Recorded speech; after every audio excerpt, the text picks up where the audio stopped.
Hello बच्चों, let's read the question. यहाँ पे हमें क्वेश्चन दिया गया विच वन इंडिकेट्स हाइपरटेंशन और हाई ब्लड प्रेशर। हमें क्वेश्चन में पूछा गया कि कौन सा इसमें से हाइपरटेंशन या फिर हाई ब्लड प्रेशर को इंडिकेट करता है and we have 4 options. First one is 120/80, second दिया गया 110/70, थर्ड दिया गया 130/80 एंड फोर्थ दिया गया 140/90। तो चलिए देखते हैं यहाँ पे हमारा करेक्ट आंसर क्या आएगा। सो ये जाने से पहले हम इस क्वेश्चन का जो की कॉन्सेप्ट है उसके बारे में बात कर लेते हैं। So the key concept for this particular question right here is regarding blood pressure. तो इसके बारे में थोड़ा हम ब्रीफली डिस्कस कर लेते हैं, then we will be talking about कि कौन सा यहाँ पे हाई ब्लड प्रेशर को इंडिकेट करता है। सो बेसिकली ब्लड प्रेशर को हम बीपी भी बोल सकते हैं। Let's write it down in the short form.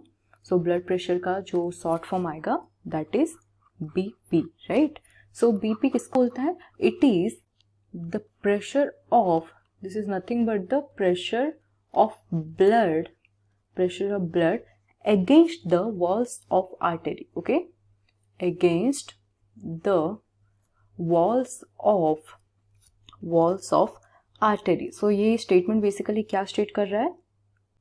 जब ब्लड फ्लो करता है विद इन द आर्टरीज, सो वो एक प्रेशर एक्सर्ट करता है on the walls of arteries, उसको बोलते हैं blood pressure. And blood pressure is measured in terms of millimetres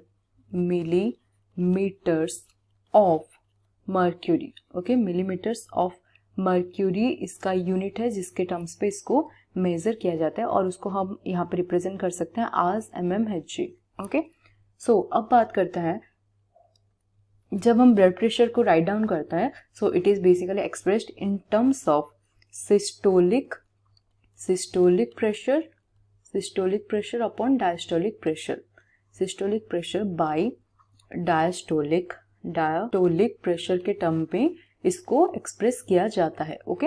अगर हम नॉर्मल एक पर्सन की बात करें, सो अगर एक नॉर्मल पर्सन की बात करें, in case of a normal person जिसको कि हाई बीपी प्रॉब्लम नहीं होगा, इन दिस केस जो ब्लड प्रेशर होगा that will range between 90 to 90/60 mmHg to 120/80 mmHg। तो इसके बीच में रेंज करेगा blood pressure in case of normal person. But if someone is suffering from high blood pressure, इसका मतलब क्या है? हाई ब्लड प्रेशर का मतलब है कि ब्लड जो होगा बहुत ज्यादा प्रेशर से मूव कर रहा होगा within the arteries, okay. So it mostly occurs because of the narrowing of arterial wall, okay. जब नैरो हो जाता है, the narrowing of artery walls और artery lumen, okay, arterial lumen जब नैरो हो जाता है ड्यूरिंग दैट, जब ब्लड फ्लो करेगा विद इन दैट आर्टेरी, तो वो एक बहुत ज्यादा प्रेशर एक्सर्ट करता है on the walls of artery, okay, which is called as high blood pressure. So high blood pressure कब हम बोल सकते हैं कि one person is suffering from high blood pressure? जब blood pressure will be more than 140/90 mmHg, okay. 140/90 और उससे more अगर होगा देन वी कैन कंसिडर कि that person is suffering from high blood pressure. तो 4 ऑप्शंस दिए गए हैं। फर्स्ट दिया गया 120/80 जो कि नॉर्मल रेंज के अंदर आता है, तो ये तो आंसर नहीं होगा। सेकंड दिया गया 110/70, ये भी हमारा नॉर्मल रेंज के अंदर आ जाता है। थर्ड दिया गया 130/80, this will also not be the answer. तो हमारा जो करेक्ट आंसर आ जाएगा यहाँ पे दैट इज 140/90।